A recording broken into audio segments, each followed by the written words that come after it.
Amém. Louvado seja Deus. Então, irmãos, a nossa leitura eu tenho duas leituras esta noite. Eu quero primeiro ler Apocalipse 16. Apocalipse 16, versículo 13 e 14. E depois eu lerei Romanos 11, a partir do versículo 33. Vou repetir. Apocalipse 16, 13 e 14. Romanos 11, a partir do versículo 33. Amém? Está feliz com o Senhor? Está feliz na casa de Deus? Crê na palavra? Amém. Obrigado pelos irmãos que nos acompanham pela internet, irmão de Axixá, irmão Antônio e família lá do Icatu, e alguns irmãos pelo Brasil que sempre estão conosco, irmãos lá do Uruguai, estão sempre conosco também. Louvado seja Deus. Deus vos abençoe e vos recompensa em nome do Senhor Jesus Cristo.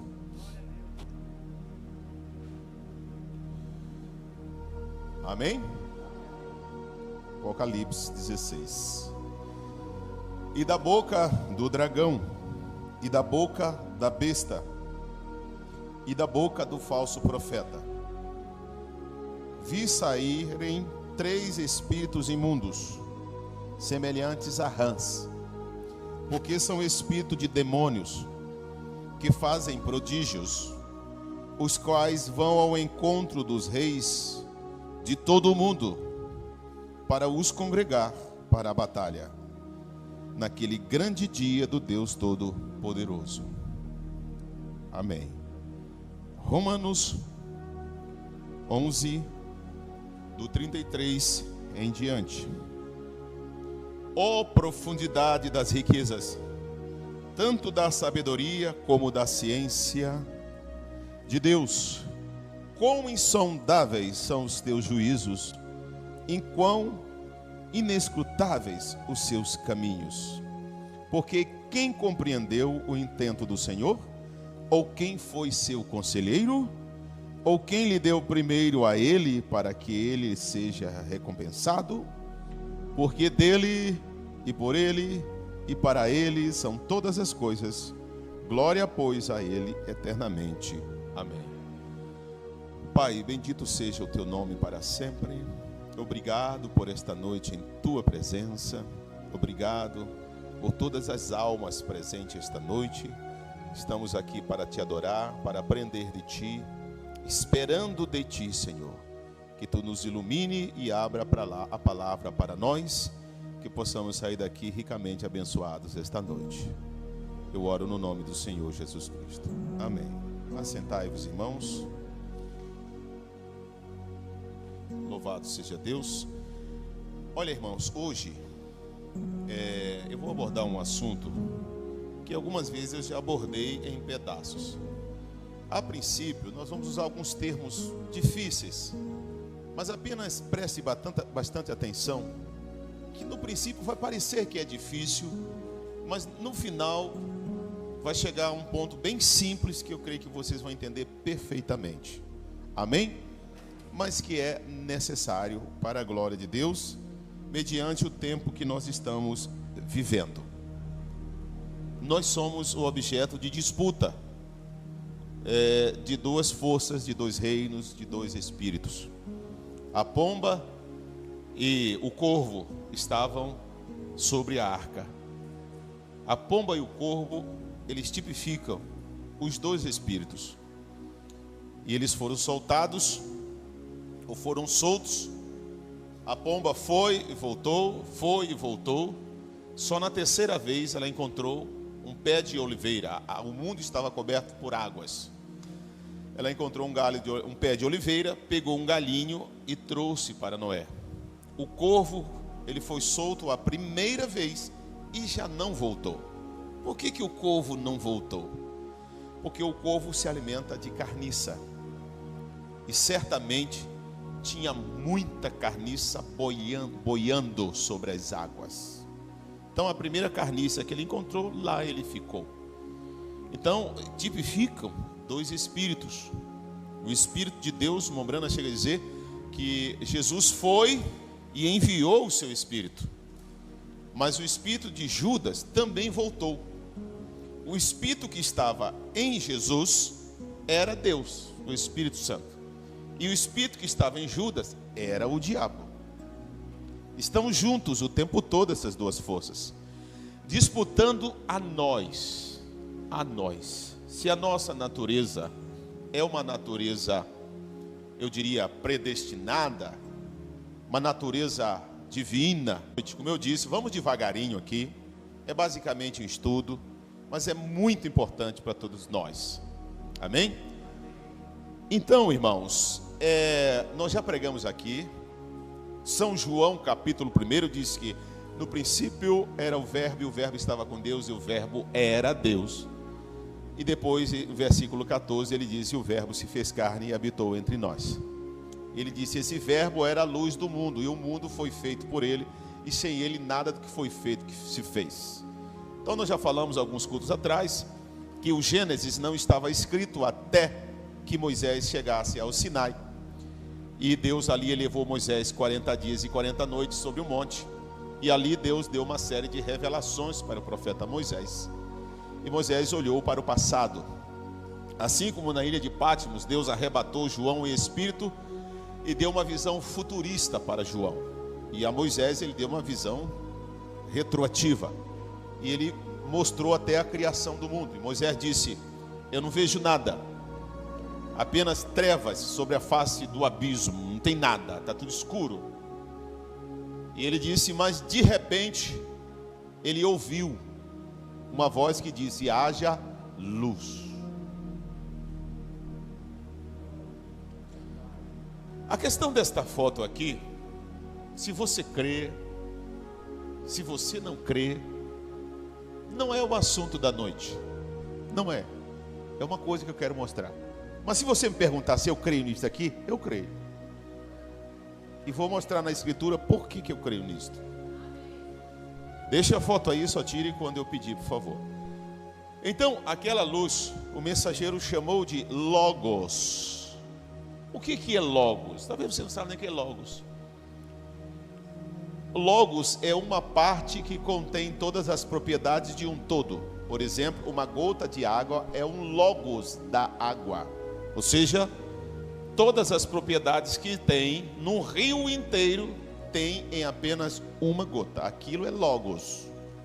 Portanto, essa luz que se projetou de trás da escuridão, Moisés, na visão natural, não via nada. De repente veio uma voz, o haja luz, pode chamar isso de Big Bang, que foi um grande trovão, de fato. Estremeceu o universo. Partículas de Deus, chamadas átomos, se espalharam pelo universo e começaram a dar forma às coisas. E aí então ele viu essa luz, que essa luz é a parte visível de Deus, é Deus se expressando, porque Deus é Espírito, Deus é invisível, e ele se deixou mostrar. Deus é luz, Deus habita na luz, e esse Logos tem todas as propriedades do eterno, e esse Logos é a palavra, é o verbo pelo qual todas as coisas foram criadas. Deus criou o mundo falando, e esse Logos se tornou a expressa imagem de Deus. Era a expressa imagem de Deus, até que isto se fez carne, se fez homem, e Deus se fez conhecer através desse Logos, que foi mudando de forma ao longo de 6.000 anos. Tanto que o mensageiro chama de Deus emorfe, é Deus mudando de aparência, Deus mudando de forma, mas era sempre essa mesma luz. Então, essa luz era a que falava com Adão, porque até ali no Gênesis, Deus ainda não tinha revelado o seu Cristo. A imagem de Jesus era um grande mistério escondido até que ele veio pelo ventre de Maria. Ninguém conhecia aquele. Então, é provável que Deus se manifestava a Adão através desta coluna de fogo e falava com ele. E esta coluna, este fogo, esta luz, se tornou o guia da humanidade, e eu diria da humanidade do bem, né? Da descendência divina, dos seus escolhidos, e essa luz guiou, e por muitas vezes apareceu, mencionada, apareceu para Abraão, apareceu para Moisés. Era essa mesma luz que guiava Israel, e de noite ela era um fogo, de dia era uma nuvem, mas era o guia por todo o tempo, porque esta luz pode se chamar, ela é a palavra, ela é o Cristo, ela é a unção, ela é Deus expressado, ela é o verbo, ela é o anjo do pacto. Sabe por que eu li? Ó, profundidades da riqueza, tanto do conhecimento, está nela. Então ela guiou todos os profetas, e até no Novo Testamento, você vê que Jesus se fez homem, e quando ele cumpriu o mistério ali da redenção, o mistério da piedade, que ele voltou, e quando ele apareceu para Paulo, ele já era essa luz de novo. Ele derrubou Paulo do cavalo, né? Já era luz de novo, ele voltou para o seu estado original, né? Aí surge uma pergunta: e aquele corpo? Calma, o assunto não é isto. Cada assunto da Bíblia tem 1000 perguntas, e Deus não vai te responder a maioria delas. Eu só sei dizer que para assuntos complexos existe resposta simples, e para assuntos simples requer-se uma resposta complexa. Deus se revela na simplicidade. Agora tente explicar aquela simplicidade. As respostas são complexas demais.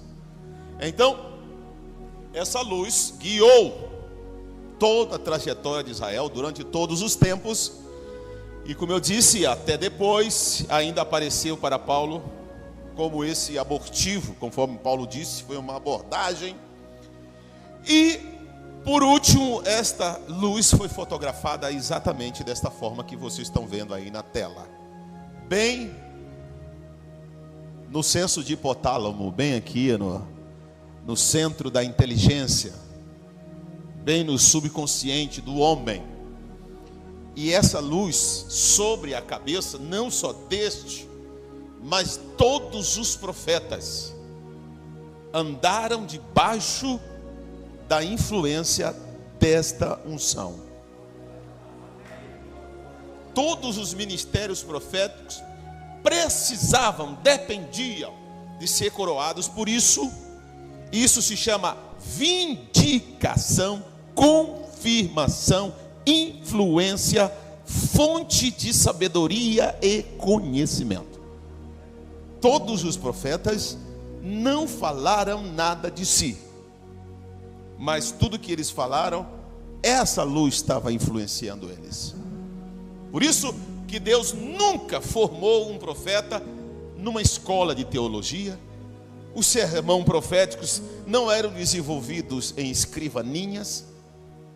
Geralmente a fonte dos poetas, assim como a fonte dos profetas, é o sofrimento.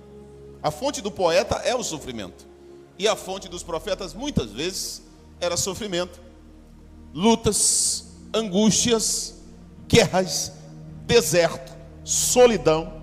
E era assim que Deus capacitava os seus profetas. O deserto sempre foi a escola dos profetas. Deserto é lugar de abstinência, é lugar de isolamento. Só ali eles conseguiam ouvir a voz deste Logos. Amém? Você crê nisto aqui? Eu creio nisto aqui. Ponto. Se desejar tirar, eu posso pregar o culto todo com essa imagem aqui, sem problema. Mas, por enquanto tira, se eu posso pedir outra vez aqui. Mas deixa eu voltar um pouquinho para vocês, como eu disse para vocês, que nós somos o objeto de disputa de duas forças, de duas influências, que é esse Logos, e a outra é a ciência do conhecimento do bem e do mal. E a ciência do conhecimento do bem e do mal, você sabe que é a outra árvore do Éden, que é o próprio Satanás. É a serpente que a serpente física apenas figurava a serpente que Satanás se tornou, e ele é a fonte. Conforme Ezequiel 27, 28, ele é a fonte de todo o conhecimento da ciência médica, de infinitas ramificações da ciência. Mas quando eu falo de projeto de domínio, de projeto de poder, a ciência do bem e do mal transcorreu este caminho aqui, que eu vou detalhar para vocês aqui. Ou seja, o caminho da filosofia. O que é filosofia? É a busca da verdade com base na razão. Isso se chama filosofia. Mas a filosofia, ela já existia. Deixa eu fazer uma simbologia que aos poucos você vai entender o que eu quero dizer. Você que é do mato, você que é da roça, vamos usar a linguagem do mato e da roça. Quem já andou de canoa aqui? Quem já empurrou canoa ou já remou canoa? Uma canoa cheia de banana, cheia de porco, cheia de carga. E se está remando aquela canoa no meio do rio e de repente o remo foge da tua mão e vai para a distância. Aí o que você faz? Você está dentro de uma canoa que pesa 100 vezes mais o teu peso. Você ali na proa da canoa, com essa mãozinha pequenininha, você começa a fazer assim na água. É ou não é? Aí vai fazendo. Daqui a pouco o negócio começa a se movimentar. Devagarinho, devagarinho. Aquele barco enorme gira. E de repente você alcança. Com uma mão apenas. Você alcança aquele remo. Sabe o que é isso? Filosofia. Isso é conceito. Isso é filosofia. Para o homem chegar até esse ponto, não foi fácil não. Nos tempos da era do ferro, do bronze, lá da época de Abraão, de Isaac, antes da idade do ferro, eles não conseguiriam ter, eles não conheciam essa ciência, esses métodos. Porque a filosofia é assim, olha, a ciência do bem e do mal, ela opera assim, ela faz experiências no físico, no micro, para desenvolver um ideal, para desenvolver a palavra me foge agora, um conceito macro. Então, sabe como foi que a ciência chegou a desenvolver um helicóptero? Como é possível um helicóptero parar no ar? Observando a libélula, o voo da beija-flor. Então eles vão no micro e calculam a direção do vento. Quando ela bate, para onde vai o vento para dar sustentação àquilo. Então, ao estudar o micro, eles criam um conceito filosófico para desenvolver máquinas complexas. O avião, tudo foi baseado nas libélulas. O conceito de aerodinâmica. Ou seja, se um carro está a 100 por hora, a 200 por hora, e aquele vento que vem de cima, ao atingir as peças do carro, em qual a força que aquilo, qual a força A, B, C, D, até a força G, qual é a direção, qual é o impacto do vento, como pode se desenvolver um conceito que aquele vento batendo no carro empurre ele para frente. São os carros de corrida, que é cheio de pedacinho de coisas. É porque eles calculam a força a 300 por hora, quando o vento atinge aquelas partes, direciona o vento para outra direção e aquilo se transforma em força aerodinâmica. Então tudo isso veio de conceitos filosóficos. Eles pegam uma experiência do que Deus fez com tanta facilidade. Deus criou a libélula, Deus criou a borboleta, ela para no ar assim, ó. Em 1 segundo ela já bateu 1 milhão de vezes aquela asinha dela ali. As ideias micro foi aonde Deus empregou as mais profundas riquezas de sabedoria e do conhecimento. Foi nas coisas pequenas. E estudando as coisas pequenas, eles desenvolvem conceito. Eu quero fazer você entender um pouco mais. Uma criança nasce e ela é rústica. Mas a partir da idade, a mente vai desenvolvendo, o espírito vai desenvolvendo, ela vai adquirindo conhecimento, e quando você menos espera, uma criança de 8 anos já está filosofando. Como é que se dá a filosofia? Só para vocês entenderem, nós vamos chegar lá, tá bom? Então eu disse, a filosofia é este conceito de filosofia. O conceito da ciência do bem e do mal. A filosofia é má ou é boa? As duas coisas. No conceito divino, a filosofia ela é uma disciplina. É uma disciplina do espírito. É uma disciplina da tua mente. Por exemplo, a tua mente calcula tudo que você vê. A tua mente calcula. Então, se você pegar essa caixa, o teu espírito faz um cálculo imediato. E sem que você toque nessa caixa, você chega à conclusão que você não tem força para levantá-la. Se você estiver andando numa certa velocidade, o cálculo matemático baseado na visão te faz desacelerar o passo quando você vê um obstáculo. Se não fosse essa disciplina, você bateria com a cara no muro. Mesmo com a visão, há um cálculo automático que te faz parar, que te faz frear, que te faz entender que aquilo é pesado demais para você, que aquilo é grande demais para você. Isso é filosofia. Essa é a disciplina, certo? Disciplina. Mas não se chamava filosofia, isso já está em nós. Por isso que, de uma certa forma, eu já vi assim pregadores até combater a filosofia. E não é que eu dei gargalhada, não é isso não. Não sou sátiro e nem demagogo. Mas assim, eu fico assim falando, não sabe o que está falando besteira. Até para você combater a filosofia, você tem que filosofar. É uma disciplina do teu conhecimento que está em todos os conceitos que existem na tua mente são filosofais. Então, até para você, tudo que você for fazer tem um cálculo, uma disciplina no contorno do verbo, certo? Se não fosse a filosofia, para me explicar isto aqui esta noite, eu estou dizendo, redondo,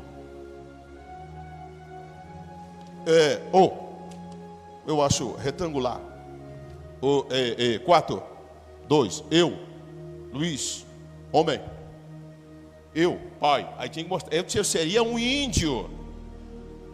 É a filosofia que te dá essa tranquilidade de explicar coisas complexas, abstratas, sem muito esforço físico, sem nem mesmo gesticular. Você explica coisas abstratas, absurdas, e você entende, é porque a filosofia está em mim e está em ti, porque nós somos frutos de eras e eras de aprimoramento da ciência do conhecimento do bem e do mal. Mas aí, no ano em torno dos 700 antes de Cristo, é que essa ciência ganhou o nome de filosofia, mas ela sempre existiu. Aí veio Pitágoras, Protágoras, Xenóferos, Heráclito, tem outros tantos mais aí, são os mais famosos pensadores, que foram os pais de muitos problemas e de muitas soluções. Aí quando chegou por volta de 700 anos, a idade do Império Romano é a idade da filosofia. Os pensadores gregos que começaram a buscar respostas para aquilo que não poderia ser explicado, como já falamos aqui, a ideia dos mitos, existiam muitas crenças absurdas. Um trovão, ele dizia, é um Deus. Um temporal, não, isso foi um Deus. Um raio partiu a árvore, é um Deus. Aí chegou um tempo, aquilo virou mito. Então eles adoravam as árvores, eles adoravam o Deus do trovão. Aí nasceu todos aqueles deuses, é o Deus do inferno, o Deus do trovão, o Poseidon é o Deus do oceano, tudo eram mitos. Aí a filosofia veio investigar, buscar a verdade com base na razão, e a filosofia desmontou todos esses mitos aí. Era tudo fenômeno da natureza que eles davam uma identidade de um Deus. E esses pensadores não ficaram só nisso, foram mais além. Vocês vão entender agora. Aí dividiu-se a filosofia em duas camadas: a filosofia ética e a filosofia cosmológica. Já está chegando até nós. Então, a filosofia ética é o conceito de liberdade, de direitos, de deveres. É o que permite a nossa convivência, sabiam disso? Toda a lei, toda a Constituição é baseada na ética social. Aí existia isso em Israel? Existia. 613 mandamentos da lei consistia em éticas, para que eles não se comessem literalmente como canibais, porque eles eram tribais. Deus precisava ensinar limites de direitos para eles. Mas aí a filosofia foi um pouco além, estudar o cosmos. Já falamos o que é cosmos, lembra? Por que essa pedra cai? Porque tem uma força empurrando ela para baixo. Você está vendo essa força?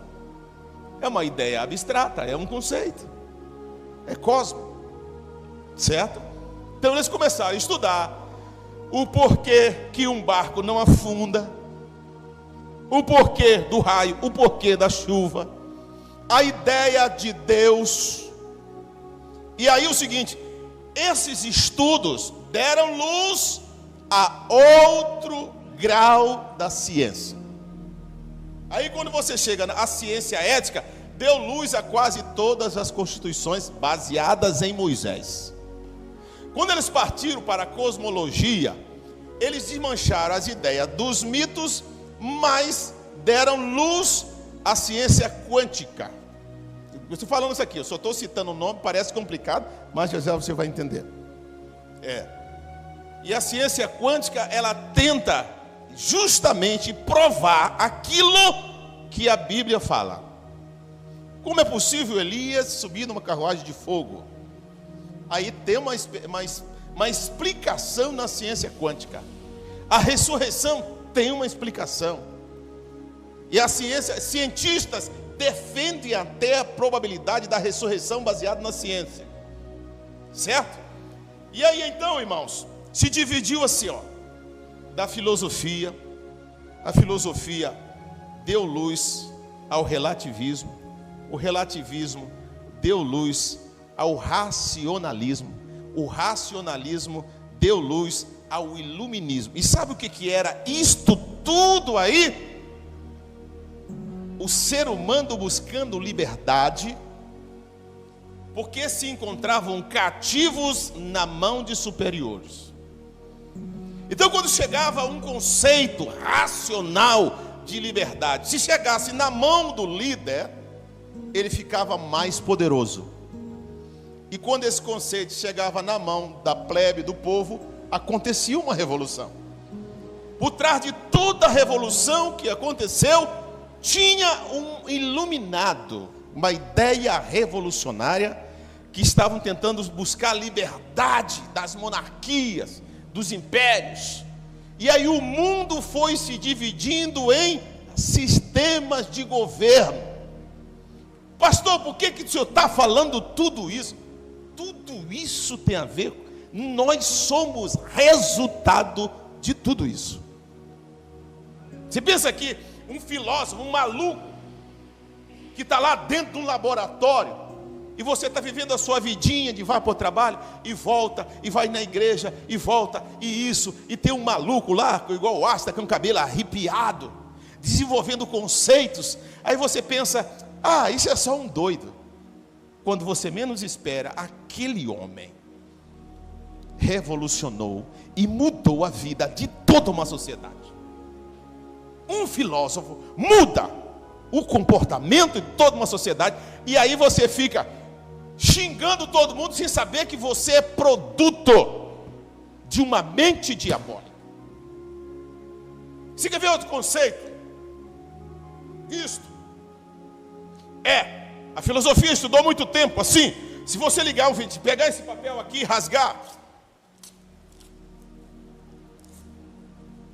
e botar debaixo de uma fonte de vento sobre isto, sopra aqui, Paulo Sérgio. Ainda bem que o senhor não bebe mais cachaça, senão ia torrar a minha mão. Não, de cima. Assim é fácil. De cima. Sopra mais, Poseidon. Dá mais um sopro. Tá, olha aí. Ele soprou. Por exemplo, se ele está soprando da mesma direção, por que os papéis não voaram para a mesma direção? Um voou para cá, um voou para lá. E por que sempre fica um colado no chão? Eles demoraram anos e anos para descobrir que a questão estava no peso. Sabe, mas para você encontrar a medida de um peso disto aqui, você tem que desenvolver uma balança de precisão. Conceitos. E isto é que traz a evolução da ciência. A necessidade é a mãe da invenção. Então ele sopra aqui em cima e cada coisa voa para um lugar, certo? Isto aqui é perfeitamente um quadro aplicável que quando se levanta um grande filósofo ou pensador no mundo, fruto da ciência do bem e do mal, esses papéis picados somos nós, no nosso cotidiano. E o sopro que vem de cima espalha todo mundo. Depende do teu peso. Para onde você vai, pregador? Você pensa, os pregadores, pastores, amigos. Você pensa que não tem uma força soprando sobre você. Mas tem. Tem uma fonte de inspiração em algum lugar. E essa fonte é o que está soprando sobre você, que está fazendo você espalhar as pessoas, mas sempre vai ficar alguém grudado no chão. Porque sabe porque onde eu cheguei aqui, eu já saltei um monte de coisa dessa forma conceitual? Porque a Bíblia compara a humanidade com águas. Você é sempre o alvo. Não existe filósofo sem povo. Não existe governo sem povo. Não existe. É o poder, está sempre na demografia, está sendo o povo. Então uma pessoa só se torna famosa porque o povo aplaude. Uma pessoa só cresce porque o povo recebe o seu conceito. Uma pessoa só se torna famosa porque você compra o seu livro. E você não faz ideia o quanto de produtos, eu estou falando pessoas, os pensadores de hoje, não existe mais pensadores originais. Todos os pensadores são produtos daqueles que da onde brotou a filosofia. Os filósofos são pai do relativismo. Relativismo foi dando luz ao racionalismo. Racionalismo deu luz ao iluminismo. Aí chegou o tempo das revoluções decorrentes do iluminismo. E o iluminismo era para valorizar a tua razão, para você descobrir que você estava livre debaixo da tirania, mas não tinha coragem de se libertar. Porque a prisão também é conceitual. Você que aceita ser preso. E às vezes você fica debaixo de um sistema filosófico. E aquelas filosofias de ameaça, de conceitos, encharcam a sua vida e te mantém cativo. E muitas vezes a razão quebra aquelas coisas e você descobre que você estava preso por filosofias. E as pessoas que têm medo de se libertar, elas sempre acabam voltando para a prisão filosófica. Aí chegamos no conceito cosmologia. Cosmologia é estudo de astros, de como estão estendidas coisas no espaço. O que é isso? Isso é fruto do acaso? Tem um Deus por trás? Tem uma sabedoria por trás? Todo esse estudo trouxe uma outra ciência, um movimento chamado gnosticismo. Quem é estudioso bíblico sabe disso. Gnosticismo já na época de Jesus já existia. Por que gnosticismo? Era uma época em que pessoas viviam de forma tribal, no tempo das cidades muradas, no tempo de pessoas que não conheciam letras e nem pensar sabiam, eram todo mundo presas. Mas de repente se levantava um iluminado com uma ideia cosmológica, e logo essa ideia era difundida para outro pensador. Hoje não, você quer jogar sobre o povo, mas ontem não, você jogava primeiro sobre o outro pensador. E cada pensador iam dividindo suas experiências dos deuses e somavam entre si e começaram a dominar e tentar invadir as igrejas e o cristianismo. Quem dividiu a religião foram os gnósticos. E os gnósticos são filhos dos filósofos, são ideias filosofais. Ou seja, é o seguinte: você não consegue encontrar verdades no universo, verdades absolutas baseadas na ciência. Você jamais encontrará respostas do Deus invisível com a cabeça enfiada no livro. Conceitos, filosofias, iluminismo, razão, nunca encontrará respostas ali, respostas verdadeiras, mas você chegará a conclusões lógicas, e nessas conclusões você desenvolve uma teoria maravilhosa. Então, os filósofos foram os pais do avanço da tecnologia. Se você tem um celular, isso é graças à filosofia. O desbloqueio do raciocínio. Mas também eles interferiram na ética, no comportamento humano, nas crenças. E os gnósticos são os pais das religiões. Eles dividiram as religiões, porque cada um tinha uma teoria de um Deus. Cada um tinha uma resposta do que acontece após a morte. Existe ressurreição ou não existe ressurreição? Existe vida após a morte? Temos um corpo, uma alma, um espírito ou não? Essas perguntas. O que acontece no sonho? Você não tem essas perguntas? Todos temos. O que acontece depois da morte? Você vai pegar que hoje existe mais de 50 livros e cada livro tem um conceito diferente sobre o assunto. Divindade. Deus é 2, Deus é 3, Deus é 1. Mais de 50 livros, cada um tem um conceito diferente sobre o assunto. Isso é gnosticismo. O gnosticismo é um espírito que está dentro de todas as religiões. E tem muita gente trazendo interpretações de gnósticos para misturar com o cristianismo. Toda divisão religiosa se dá pelo esse espírito gnóstico, que é fruto da ciência, do conhecimento do bem e do mal. Porque isso é conceitual. Cada um tem uma ideia teológica, teórica, sobre morte, sobre ressurreição, sobre divindade, sobre sonhos, sobre corpo, alma e espírito, sobre contato com Deus, se é através das plantas, se é através de uma reza.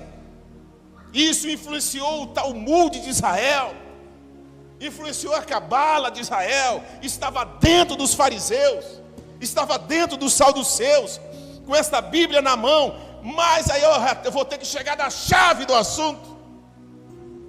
Era apenas Deus deixar um período Israel sem um profeta, e eles se corrompiam. Que corrupção? Essa corrupção. Ideais humanos. Busca nos livros babilônicos. Estava bom, irmão, estava bom. Teorias daqui e dali. Você busca em livro de filosofia e vem e mistura e chama isso de cristianismo. Você pega o livro de um filósofo daqui, do escritor dali, daquele dali, e junta, você é um gnóstico moderno. E lança isso, e chama isso de mensagem. E chama isso de evangelho, chama isso de revelação. São deduções filosóficas baseadas da mente de alguém. Toda esta fonte da filosofia influenciou todos os sistemas de governo. Filosofia, relativismo, racionalismo, iluminismo, revoluções. Foi isso que provocou as revoluções, ou seja, derrubou todos os sistemas monárquicos. E quando a monarquia caiu na Europa, aí começou a surgir, fruto dessa revolução, os sistemas de governo. Aí veio o PT. Desculpe se tem algum irmão petista aqui. Deus te ajude com o seu inferno. Cada um tem o seu demônio de estimação. Tem muitos que têm o PT de estimação.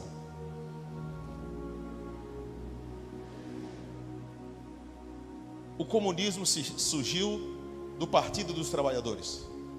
O nazismo é fruto do Partido do Trabalhador da Alemanha. O fascismo é fruto do Partido dos Trabalhadores da Itália.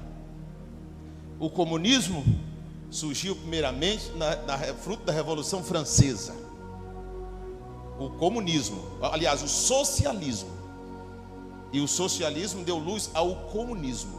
O socialismo era uma ideia de liberdade, era uma ideia de partilha de bens, mas eram proletariados, eram pessoas sem cultura. E eles entregaram nas mãos daqueles que saberiam lidar o direito de governá-los. Aí nasceu o comunismo, certo? E tem igreja que é um comunismo. Tem igreja que é um partido fascista. Tem igreja que é um partido nazista. Tem igreja que não passa de um partido comunista, onde todos os critérios, todos os meios de domínio, porque isso não passa de ideia de poder. Tudo isso é conceito de domínio. O homem que pensa, domina. Quem tem a informação está um passo à frente de tudo. Por que a Igreja Católica dominou todos esses sistemas? E quando chegou na era do iluminismo, ela bateu de frente com aqueles pensadores, porque desmontava o poder dela, porque trazia a razão que aquelas crenças e cultos eram inúteis, provadas pela filosofia. E os iluministas basicamente sacudiram a Igreja Católica. Então, todas aquelas influências, nós somos produto daquilo.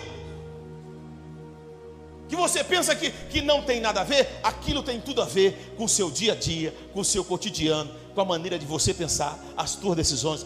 Tudo isto está influenciado por espírito de rãs, como eu li a Bíblia, que aquilo não passa de pensamentos, espírito de rãs, que saíram da boca da besta, aquilo são pensamentos, aquilo são pensadores, aquilo são filosofias, que agregam, que ajuntam multidões para a guerra. Porque Jesus diz que palavras são espíritos. E às vezes a pessoa introduz um espírito na sua mente. Que espírito? Uma palavra, um pensamento que transforma você todinho, molda você todinho, te joga contra o teu pai, te joga contra a tua mãe, te coloca numa posição que você pensa que é e não é, um mundo de ilusão. E aí eu penso assim, olha, há uma fonte, há um sopro sobre o papel, há um sopro sobre esta era. O que está soprando sobre você, rapaz? O que é que está te influenciando, rapaz? Mas a fonte da verdade e da sabedoria, por isso é que os profetas podem ter usado o termo filosófico, mas não eram filósofos. Paulo usou a filosofia, mas não era um filósofo.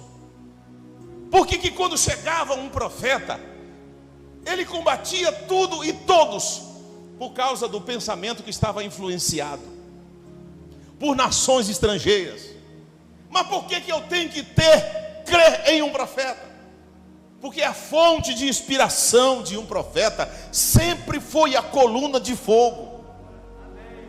sempre foi a profundidade da riqueza e da sabedoria, que é loucura para aqueles que perecem, mas Deus sempre teve um profeta nas eras para trazer a verdadeira sabedoria,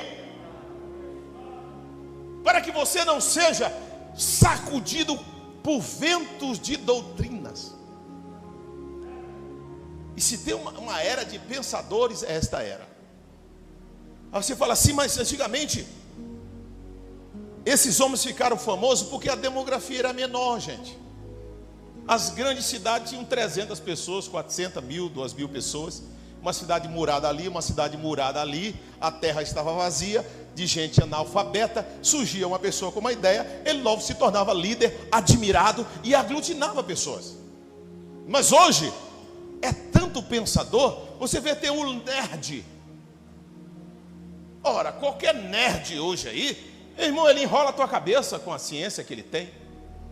Mas aquilo é uma fonte de sabedoria que lhe deixa louco. Que lhe deixa louco. Ele apenas sabe, mas não sabe saber. E o que sabe, não sabe para que serve.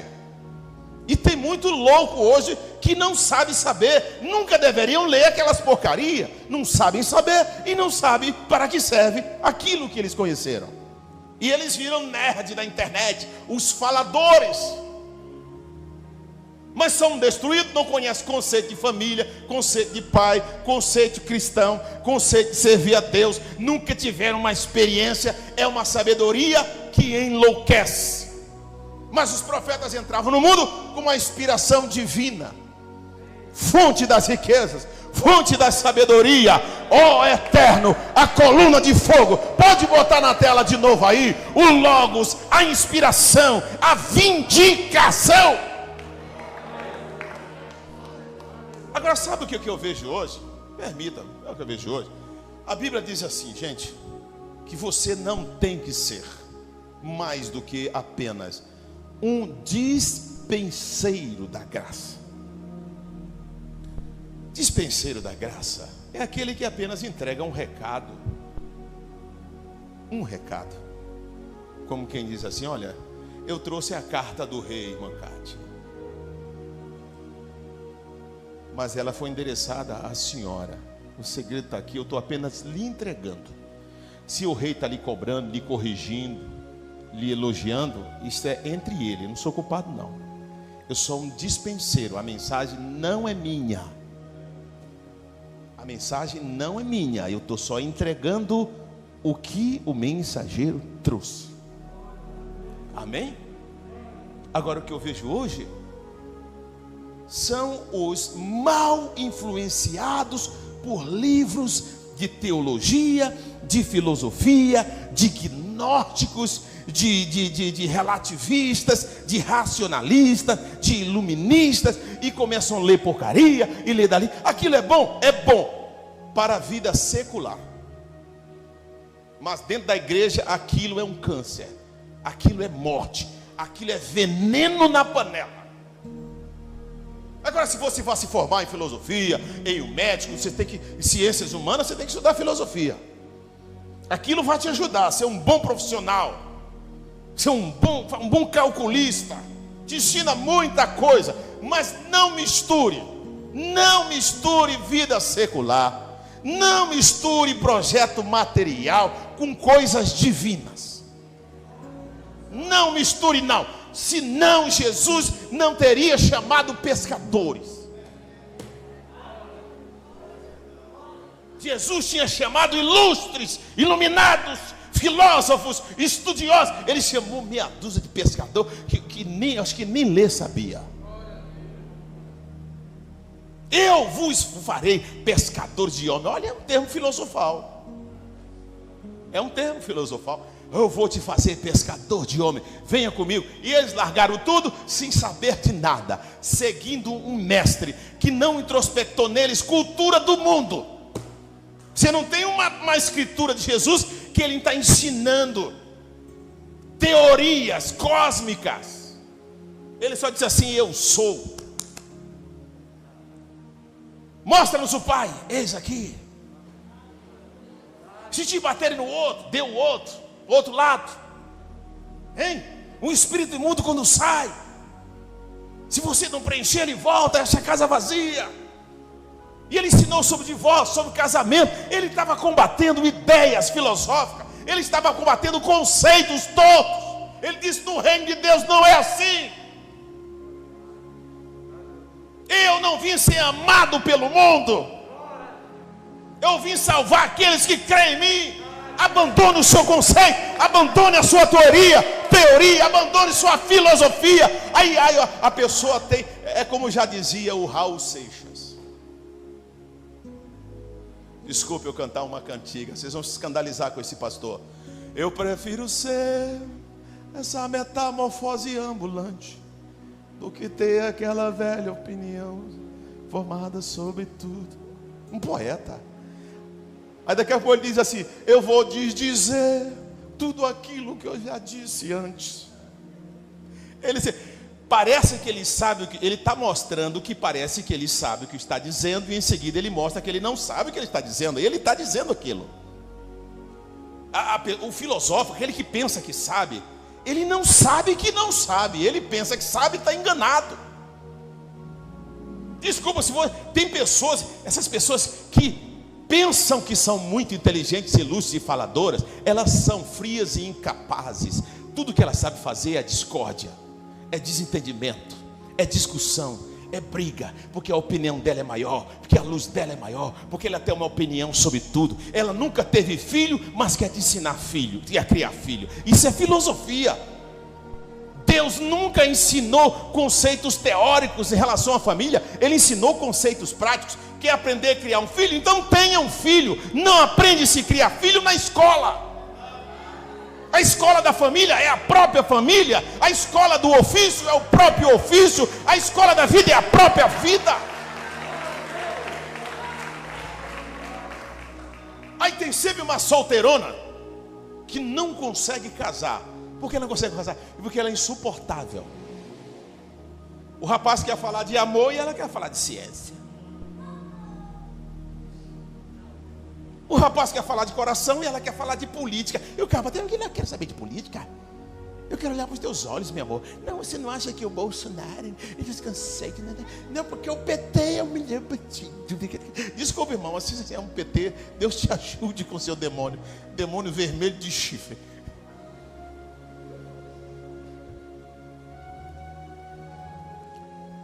Parabéns, irmão. Você é PT. Eu sou... Tudo bem, política não se mistura com as coisas. Eu estou combatendo um espírito. O PT não é um partido, o PT é um espírito. Nenhum partido político é alguma coisa a não ser um espírito. Todos os partidos são espíritos do inferno.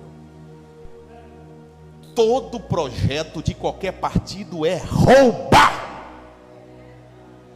De todos. Por que não destrói? Porque Deus não deixa, porque a igreja está aqui defendendo a verdade. Ou você acha que alguém está lutando por pobre? As pessoas só lutam por seus interesses. O mundo só luta pelo poder, o tempo inteiro pelo poder. Conhecimento é poder. Por que as coisas mais guardadas do mundo são os segredos industriais? Porque são conceitos, são conhecimentos. Teve um ataque de hacker na empresa aérea do Brasil. Como é o nome? Fábrica Embraer. Recentemente teve um ataque cibernético para roubar os segredos. São guardados as 7 chaves, porque estão em busca de poder, monopólio, comércio, domínio. Nós somos apenas a boiada. Eles fazem o que querem com a nossa cabeça. Nos manipulam, sopram o vento. Será que você não entendeu a mensagem? Na época de campanha, é o diabo soprando. Eu prometo melhorar a saúde. Eu prometo melhorar a educação. E o desgramado ficou 16 anos. Quando foi que melhorou alguma coisa? O homem vem, ganha, promete, não cumpre, depois ele volta com a mesma conversa e você volta nele de novo. É o mundo que nós vivemos. Somos vítimas disso tudo. Só quem nos dá atenção é Jesus, o bom amigo.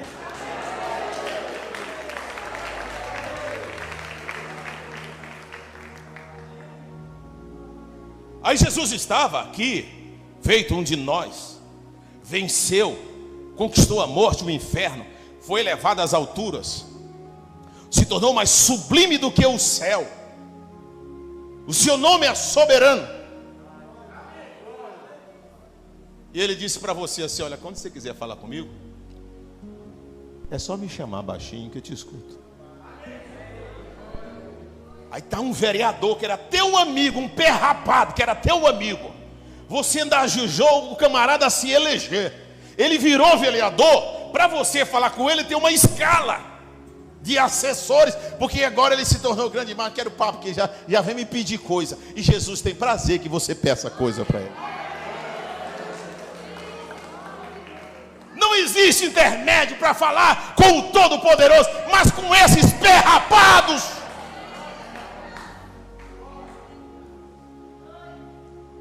Mas então, há muitas coisas misturadas a isso, que não é cristianismo. Há muito engano nesta era. É pensador para todo lado. Aí eu dizia da mulher: camarada quer falar de amor, ela quer falar de política. Ela quer provar para o homem que ela é intelectual. A primeira coisa que vai fazer é o camarada se afastar de você. Se afasta. Um homem não quer uma mulher intelectual. Ele quer uma mulher feminina. Ele não busca uma mulher que sabe tudo. Ele busca uma mulher que deseja ser mãe, dona de casa. Todo homem sensato é isso que ele busca. Ela não precisa ser inteligente, basta que lhe ame. Hoje é assim, minha filha, você vai casar, mas você precisa estudar, conhecer isso, filosofia, matemática, isso, não sei o que, não sei o que. Aí o camarada chega: oi, meu amor. E tem homem bobo que se encanta com isso. Eu não estou dizendo que não existam exceções. E a mulher quer impressionar o homem, mostrando que ela é intelectual. E tem homem bobo que diz assim: oh, minha gata, ela sabe falar de política, ela conhece filosofia. É, seu bobão. Quando você tiver com o pé no teu pescoço, você vai dizer: que furada que eu entrei. É melhor ter casado com uma índia. Vá lá no mato, pega uma índia no laço. Meu avô casou com a minha avó e a minha avó ainda mordeu ele todinho. É fato. Minha bisavó era índia, brava, mordia. E ele: oh, que delícia essas mordidas. Não sabia nem a mão direita da esquerda, mas sabia morder, que era uma beleza. Uns 20 filhos.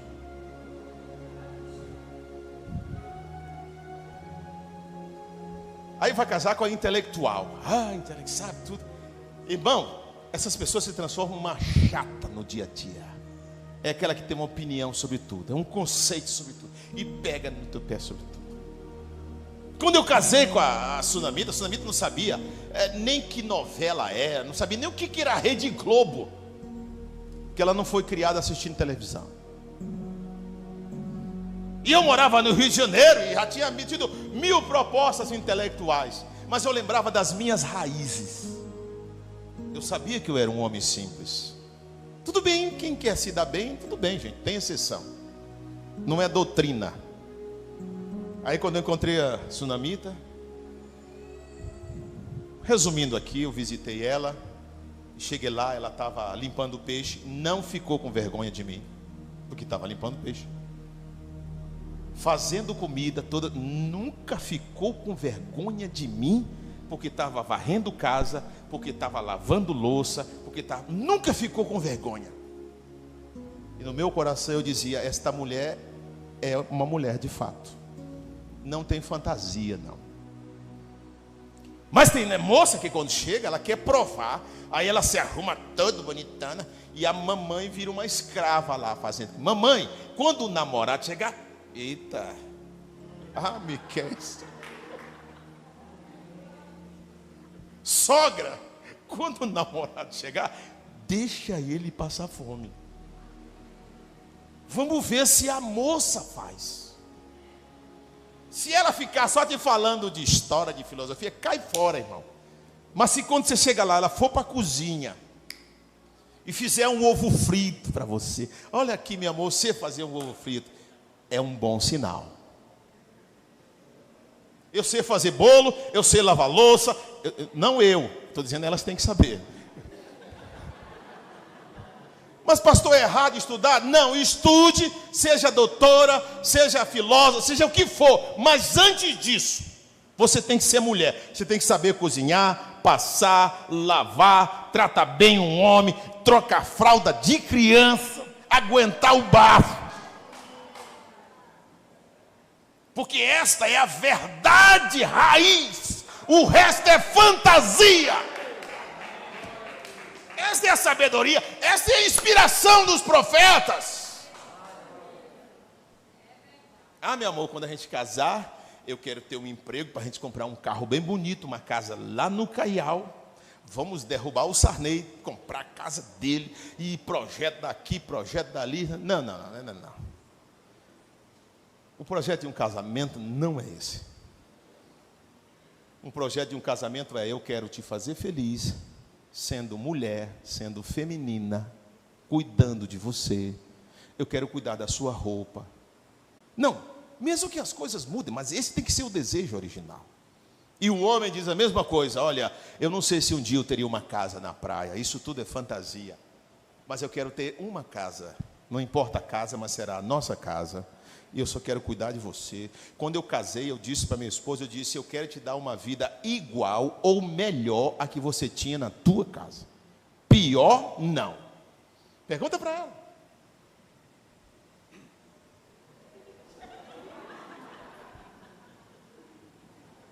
Pergunta para ela se a vida dela é melhor ou pior. Conforto, roupa, comida, proteção, carinho. Fora o bafo. Eu soprei assim, veio o Miqueias. Soprei, veio o Osé. Soprei, veio o Joquebede. E agora eu não sopro mais nada. Já chega de ventania lá em casa. Que essa ciência de bem e do mal, por mais que ela tenha trazido uma evolução, tecnologia, que nós somos beneficiados, mas ela roubou de nós a verdade da existência. E você percebeu que se você for conduzir uma igreja baseada em conceitos modernos, você transforma numa casa de demônios? Você esqueceu que a fonte dos profetas era a coluna de fogo, resgatando as verdades do que é ser feminina, do que é ser homem, do que é ser mulher, do que é ser filho, do que é ser pai, do que é ser mãe, do que é família, o que é namoro, o que é projeto de vida. Esta Bíblia é isto que ela traz, nada mais além disso. Ela vem e diz: a nossa vida aqui é passageira, é só um momento, nós não somos deste mundo, nós somos aqui peregrinos, nós não temos cidades permanentes aqui, nós estamos em busca de uma pátria celestial, cujo autor e consumador é o Senhor Jesus Cristo. E aí quando você entende que você é passageiro nessa vida, todos esses projetos se tornam superficiais, você não se prende muito àquilo, você não vai destruir um relacionamento por causa de dinheiro. O teu casamento não é destruído no dia da dificuldade, porque tua mente não está nisto, a tua mente está na verdade de Deus.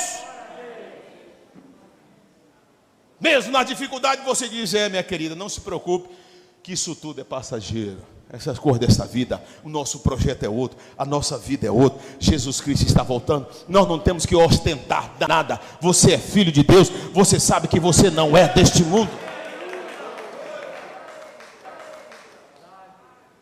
Aí eu volto aqui a coluna de fogo inspirando o irmão Brana.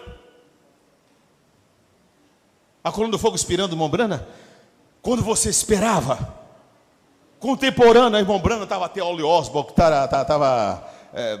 tem um monte de nome aí, de grandes pensadores. Uma certa vez me deram um livro chamado Heróis da Fé dos Últimos Tempos.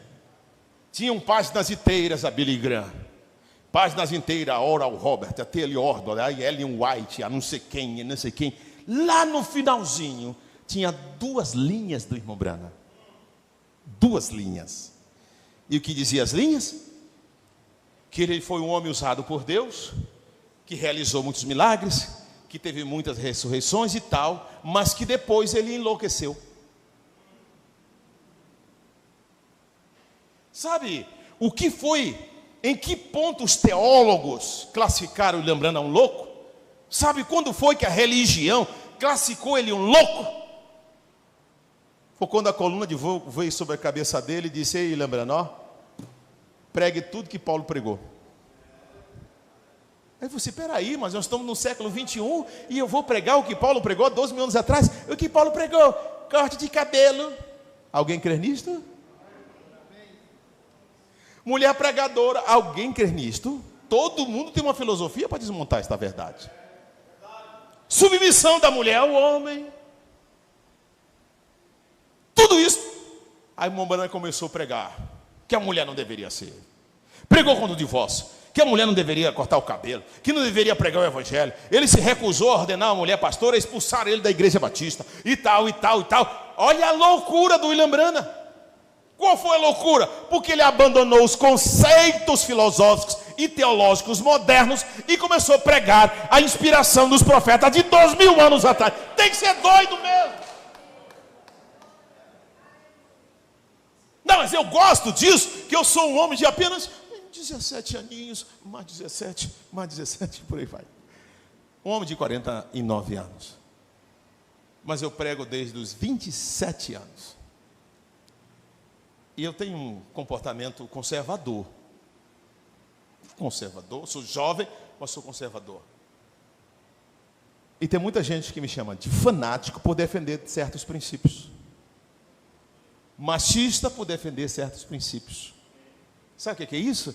Eu fico feliz, significa que eu estou em confronto com os pensadores. Isto aqui é a inspiração divina. Isto aqui é a verdade de Deus. Foi isto aqui, ó, que a coluna de fogo inspirou. Que a coluna de fogo inspirou e saíram da boca dos profetas e patriarcas, porque eles estavam vindicados pela coluna de fogo. E aí eu desafio cada pregador nesta era: o que você pensa que você está fazendo? O que é que está soprando sobre você, que está fazendo você se espalhar todo? Porque a filosofia do diabo é assim, ó, é uma mãozinha. Lembra do barco? Um barco pesado, e você levinho, com uma mãozinha, fazendo assim, ó, com a água. Daqui a pouco você começa a girar o barco todinho. Sabe o que é isso? Um pensador, um filósofo, um falso pregador. Ele chega numa igreja desse tamanho e começa assim com a mãozinha, ó. Devagarinho, devagarinho. Daqui a pouco o barco todinho gira na direção que ele quer. Muda os pensamentos e vai direto para o inferno. Uma mãozinha que mexe, ela faz mover, porque você está sobre águas. Águas são pessoas. E tem saído da boca de muita gente, são espíritos de rã, saltitantes, demônios, que influenciam e jogam uns contra os outros. É isso que tem saído. Manipuladores, enganadores, que mantêm o povo em cárcere, por conceitos filosóficos meramente. E as pessoas presas na razão não se libertam. E não sabem que estão livres e podem se libertar. No dia que você se libertar, você diz: mas, meu Deus, aquela teologia era muito fraca. Eu era livre e não sabia. Estou fora de tudo. Amém? Eu nunca prendi vocês, não prendo. Sabe o que eu faço aqui? Oro, medito e prego a palavra. E deixo vocês livres. Vocês podem ir para a igreja se vocês quiserem. Não há uma ameaça. Você não é proibido de falar com ninguém. Você é livre para falar com quem você quiser. Você pode ir na igreja católica. Você pode beijar o anel do Papa. Você pode ir para onde você quiser. Eu apenas confio na inspiração, que aonde você for, você não vai encontrar isto ali. Essa é a única prisão que existe. Deus dá a palavra e diz: vai embora. Mas quando você chega e o que produz aquilo, você diz: não, fora de Jesus não dá mesmo não. Eu segui esse pensador, não dá não, não dá não. Não, aí gente, desculpa, mas vem vindo uma enxurrada de coisa que eu não fico querendo ser polêmico. Era de enganador, de fascista, de mentirosos. Houve um tempo que eu congreguei, quando eu conheci pastores que proibiam até o namorado de pegar na mão da namorada. Não pode pegar na mão da namorada. Você tem que conversar, matar a distância. Filosofia barata. Você não podia pegar na mão da namorada, mas o safado do pastor tinha 1000 amantes. Ele podia, mas você não podia. Sabe o que é isso aí, ó? Sabe o que é isso aí? Isso aí é o centro do poder, da ciência do bem e do mal, que mantém você cativo por conceitos humanos, mentes diabólicas.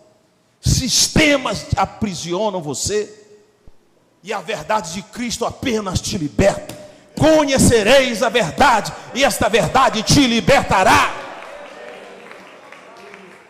Qual igreja você pertence? Nenhuma. Você não é da igreja, meu irmão? Sou nada. Eu sou livre para ir para onde eu quiser. Eu só me sinto alimentado ali por aquela palavra, mas eu sou crente em Jesus. Eu sou crente em Jesus. Você crê nisto? Amém. Você crê nisto? Amém.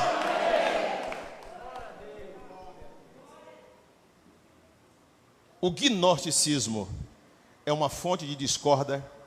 Sabe quando você começa a conversar com criança, com o teu irmão, sobre religião e dá briga? É um espírito gnóstico. É um espírito gnóstico. O cristão não briga. O cristão não confronta. O cristão apenas crê.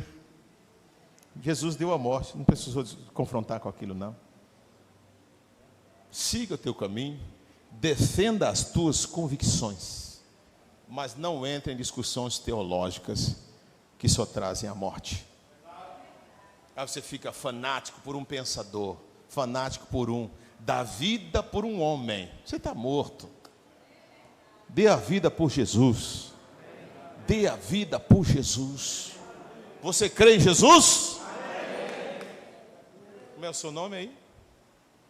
Seu nome? Você, cabeluda? É? Renata? Tainá?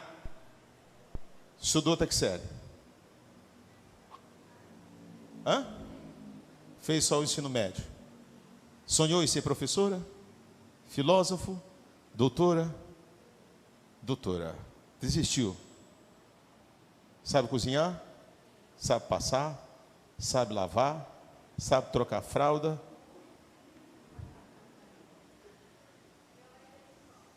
Hã? Teve bastante irmãos? Ela deseja ser a nora do Paulo Sérgio. Revelei um segredo aqui. E o Lucas é maior que você, né? Qual é a sua altura? Hã? 1,19? Você é anã. Hã? Ah, 1,59. E o Lucas tem quanto? 1,90 m. Que filosofia doida é essa? Um homem de 1,90 m escolhe uma menina de 1,59 m achando que pelo tamanho ele vai reinar. Duvido um homem grande dominar uma baixinha. A menos que esse conceito filosófico seja quebrado pela sua vida, mas não domina. Todo grandão é mandado pela mulher.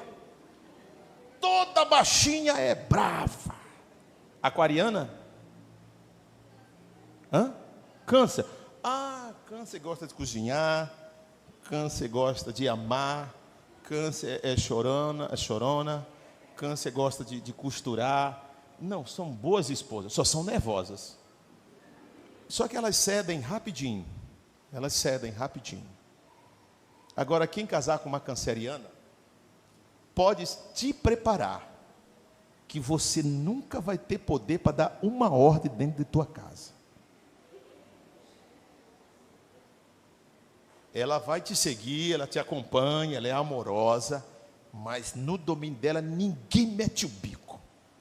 Diga que a comida dela queimou. Chega na panela, diga que tu vai levar uma colherada de caldo quente no focinho. Quem escolhe a roupa é ela, quem escolhe a cor disso é ela, quem escolhe o que vai comer é ela, quem escolhe tudo. Não adianta, nem tente. Já cá sabendo que é aquariano, você não manda não. Alguém é aquariano aqui? Não, mulher. Alguém é aquariana? Vixe, Ave Maria, cheia de graça, Nossa Senhora. É verdade ou não é? Isso que eu falei aí. Alguém mete o bico lá no quarto. Ah, não, você não é casada, não é? Deus te ajude que você case logo com um homem de 12 metros de altura. Amém? Amém? Que Deus te abençoe nesta noite em nome do Senhor Jesus Cristo. Você crê na palavra de Deus? Foi difícil a compreensão? Ao final você entendeu qual é a influência de Deus em nossas vidas e qual é a influência da ciência e do bem e do mal em nossas vidas. A ciência do bem e do mal tende a roubar todos os bons princípios da verdade de Deus. E nós estamos aqui para restabelecer tudo de novo. Eu creio, você crê? Vamos aplaudir o nosso Deus bem forte.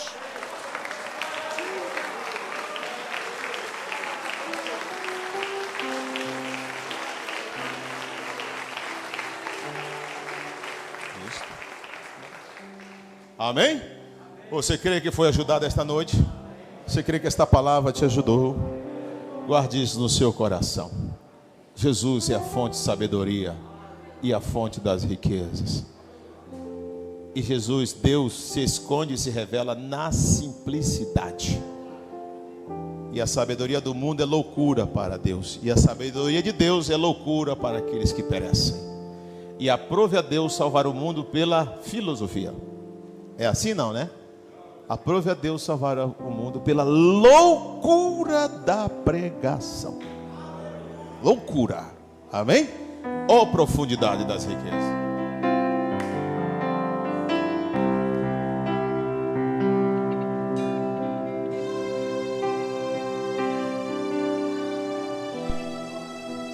Glória a Deus. Ó profundidade das riquezas. Tanto da sabedoria, tanto do conhecimento.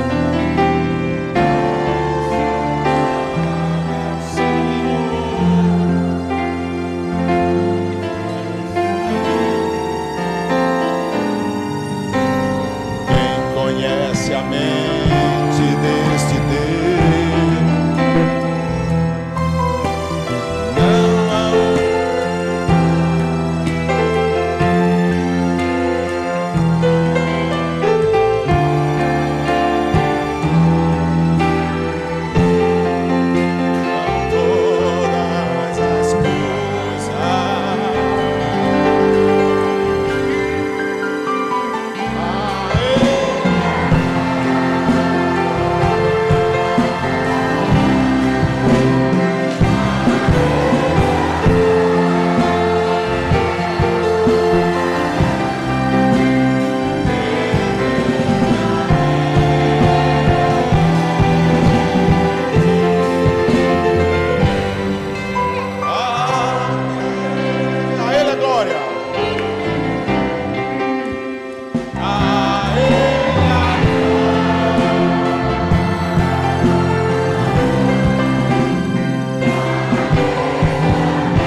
fonte desse Deus. A fonte. Quem deu a ele primeiro? Quem lhe instruiu?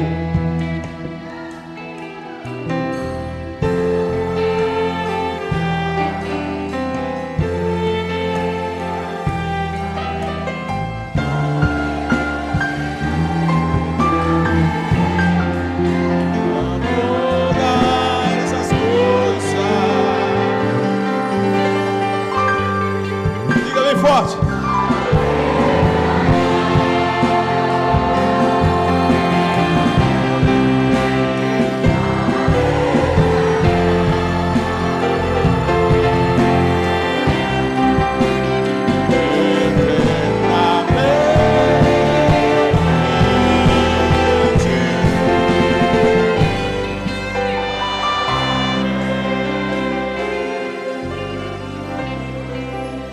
Coisa que eu disse aqui, que o gnosticismo, que é essa interpretação da divindade baseada em livros e outrem, é que é um fator divisor de toda a religião. Só que a fé, ela é indivisível. A fé é indivisível. Você vê que em Israel, quando a monarquia se dividiu, Judá e Samaria, tinham profetas verdadeiros dos dois lados. Você vê que o Jeremias, Isaías, Jeremias, Ezequiel, eles eram profetas aqui de Judá. E Elias, Eliseu, né, e tantos outros, eram profetas lá em Samaria. E eles eram divinos, inspirados por Deus. Porque ambos os povos eram Israel. O povo estava dividido politicamente, mas a fé não. E Deus abomina aqueles que tentam dividir a fé do povo. Se vocês estão divididos com sua politicalha, com a sua politicagem, com o seu interesse de fama, poder e dinheiro, deixe o povo liberto, para que se amem, se falem, se congreguem, sem ameaças. Não somos produto da mão de ninguém. A nossa fé não está dividida. A fé nunca se dividiu. Você vê que há uma identificação. Amém? Há uma identificação entre aqueles que têm a mesma fé, mas às vezes vem da liderança o fator divisor político. Mas o certo é que nós devemos amar nossos irmãos, orar uns pelos outros, adorar juntos, se identificar um com o outro. Somos filhos do mesmo Deus e cremos no mesmo profeta. Não estamos divididos pela fé, não. A Ele agora, diga outra vez. A Ele agora.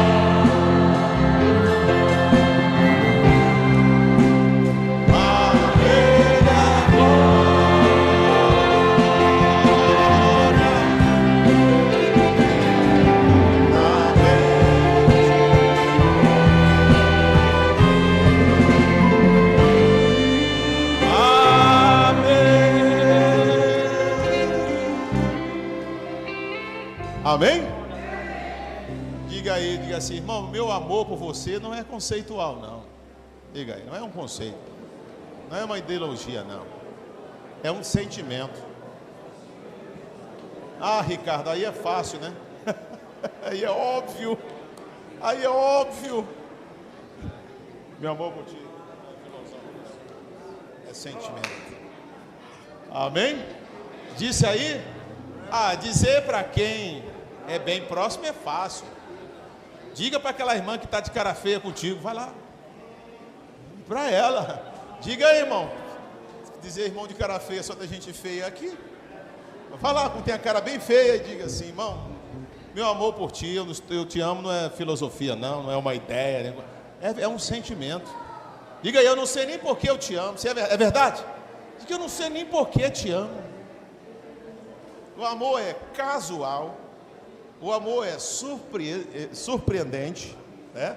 O amor é uma surpresa, é casual, é inimaginário, é inesperável. O amor é assim, ele simplesmente chega e diz assim, você é meu prisioneiro. E quem ama é prisioneiro do amado. A mãe é prisioneira dos filhos pelo amor.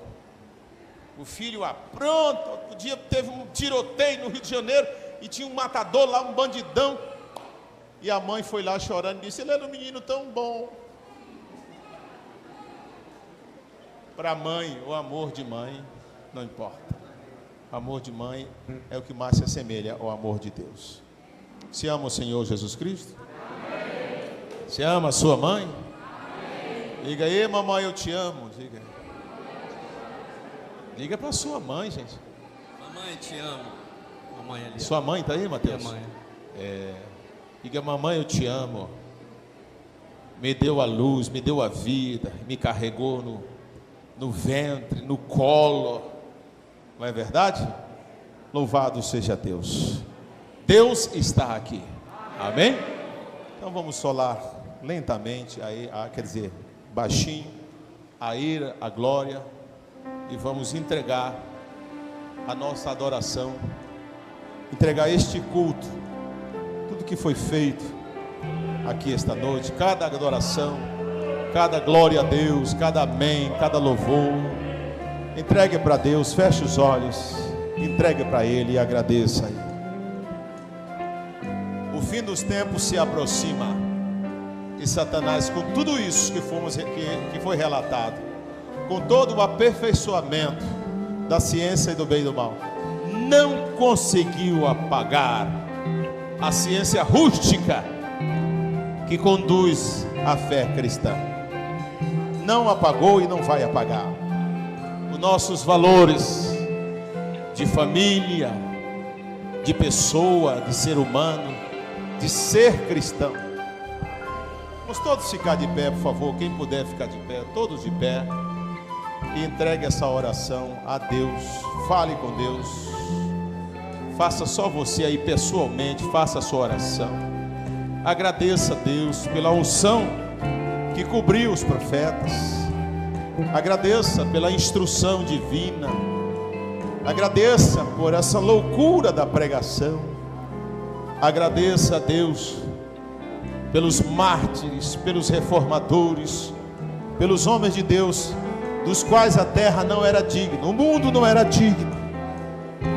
Deram sua vida, porque não foram compreendidos nos seus dias, porque traziam a ciência do Deus eterno, traziam da fonte da sabedoria e da riqueza, e trouxeram tudo isto que nos dá vida hoje, nos alimenta, nos encoraja, nos ensina, nos posiciona, nos guarda.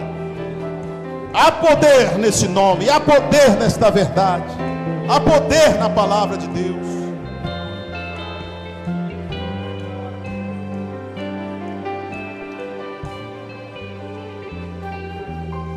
Meu Deus, meu Pai, Tua palavra foi lida, foi pregada, Senhor. Por Tua bondade, por Tua misericórdia, nós estamos vivos, nós estamos guardados, instruídos, convertidos.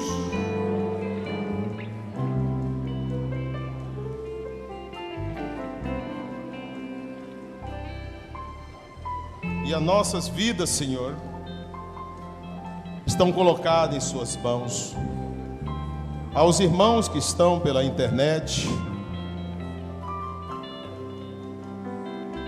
a irmã Sara Costa, que Deus abençoe, irmã Iris Santos, Denise Gomes, irmão Rubem, lá da Itália, irmã Maria Pastora, Ronilson Araújo,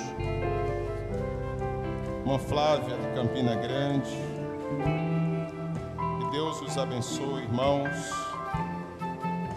Irmão Pedro Pedrosa pede oração pela família. Irmão, acho que é Manuel, pede oração pela sua família também. Irmão Arimatéia pede oração pela irmã Luzia, pelo seu coração, sua vida. Agradece pela saúde do irmão Carlito. Irmão Francisco Bandeira pede oração pela sua esposa. Irmão Tiago pede oração pela sua mãe que está gripada. Carla pede oração pela irmã Zelzita. e seu esposo. Irmã Nilza agradece a Deus pelas orações, por sua saúde e do irmão Carlos. Irmão Márcio agradece a Deus por sua palavra. Irmão Jairo Veras pede oração. Irmão Túlio Rocha pede oração por sua família. Flaviana Araújo pede oração por sua família. E todos que estamos aqui. Irmã Ana Mary pede oração por sua saúde. Colocamos a vida do irmão Carlito também, do irmão Alas, do irmão Jairo Jansen também. E que Deus abençoe a tua casa, que Deus salve a tua casa, que Deus abençoe a tua família, que Deus cure, que Deus liberte os filhos das drogas, que Deus supra a necessidade, que Deus abençoe os teus projetos de vida, o teu casamento, o teu projeto de casamento, que Deus abra as portas da prosperidade, que Deus te dê condições de te livrar das dívidas, que Deus te dê condições de ter a casa própria, que Deus faça prosperar no teu emprego e melhore teus rendimentos, que Deus cure os teus familiares, que Deus te livre dos espíritos errados, que Deus abençoe a viagem de volta do irmão Mário e do irmão Paulo, que Deus os leve em paz, que encontra os seus em paz e em perfeita condição. Que Deus abençoe cada alma presente aqui esta noite. Que Deus abençoe os irmãos da internet, aos irmãos que pediram oração. Que Deus os abençoe, que Deus os guarde, que Deus responda ao clamor da sua alma, que Deus toque na sua vida, que essa enfermidade seja repreendida em nome do Senhor Jesus Cristo. Senhor, eu te dou graça pela cura dos meus irmãos que estão de volta, e cure, Senhor, aqueles que estão acamados. Abençoa os meus parentes, meus pais, meus familiares, ó Deus, e todos aqueles que manifestam uma necessidade aqui esta noite, nós colocamos aos pés da cruz. Cremos na tua palavra, cremos no teu poder, cremos na tua instrução, Senhor. Continue, Senhor, nos guiando, nos mantendo e nos dirigindo no centro da tua vontade, no centro da tua palavra. Eu te peço que tu nos dê uma boa viagem do retorno e nos livre de todo mal. Eu oro no nome do Senhor Jesus Cristo. Amém. Dê um abraço no teu irmão e que Deus te abençoe.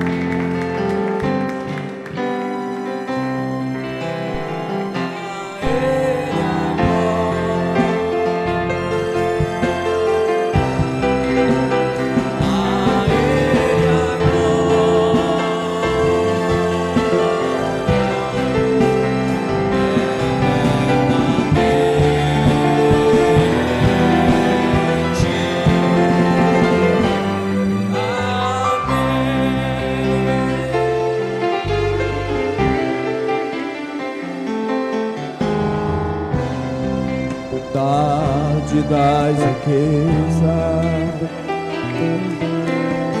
tanto da sabedoria quanto do conhecimento, quão insondáveis, Senhor, são os teus caminhos.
deste